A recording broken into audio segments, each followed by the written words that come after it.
Dear students, हमने राज्यपाल का जो क्वेश्चन किया था उसमें हम दो हेडिंग है जो हमारी राज्यपाल की शक्तियों से संबंधित वो रह गई थी।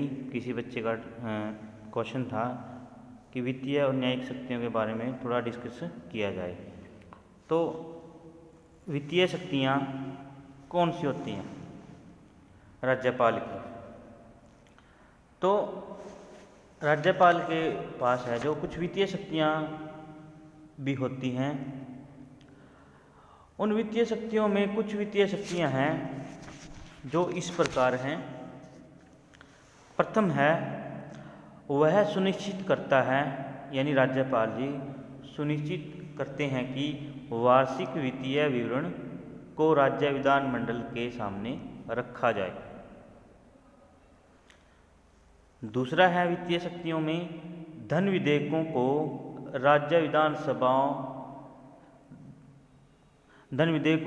विधानसभा में उसकी पूर्व सहमति के बाद ही प्रस्तुत किया जा सकता है। यानी कि अगर मनी बिल है, धन विधेयक है, तो धन विधेयक से संबंधित जो पहले अनुमति लेनी होती है वो राज्यपाल से लेनी होती है और उसके बाद ही राज्य विधानसभा में उसको प्रस्तुत किया जा सकता है। बिना राज्यपाल की सहमति से किसी तरह के अनुदान की मांग नहीं की जा सकती। नेक्स्ट है, वित्तीय शक्तियों में पंचायतों एवं नगरपालिका की वित्तीय स्थिति की हर 5 वर्ष के बाद समीक्षा के लिए राज्यपाल एक वित्त आयोग का गठन करता है। तो ये है वित्तीय शक्तियाँ राज्यपाल की। तो इसके अंदर कुछ पॉइंट हैं जो कुछ आर्टिकल हैं, अनुच्छेद हैं जो याद करने हैं आपको, जो महत्वपूर्ण है। अनुच्छेद 200 और अनुच्छेद 201।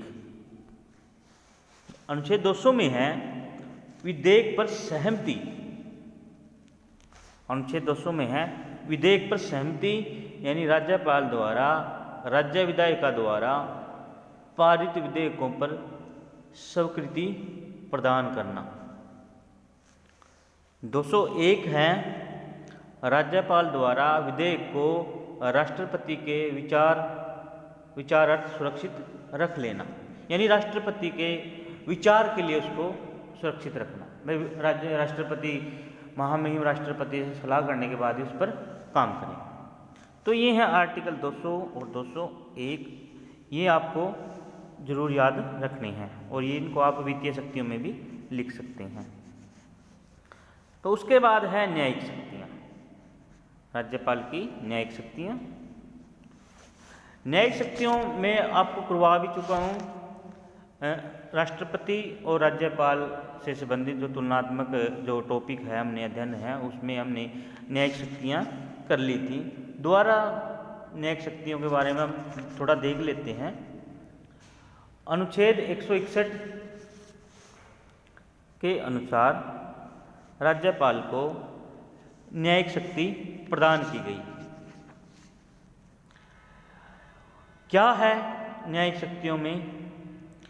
न्यायिक शक्तियों में है राज्य के राज्यपाल को उन विषय संबंधी जिस विषय पर उस राज्य की कार्यपालिका शक्ति का विस्तार है, किसी विधि के विरुद्ध किसी अपराध के लिए सिद्ध दोष ठहराए गए किसी व्यक्ति दंड को क्षमा, उसका प्रविलंबन, विराम या परिहार करने की अथवा दंडादेश के निलंबित परिहार या लघुकरण की शक्ति प्राप्त होगी।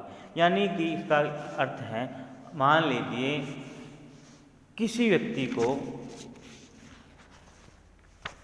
कुछ सज़ा सुनाई गई है, मान लीजिए उसको फॉर एग्जाम्पल के लिए उसको 10 साल की सज़ा सुनाई गई है, तो उसका राज्यपाल है लघुकरण कर सकता है। लघुकरण कैसे?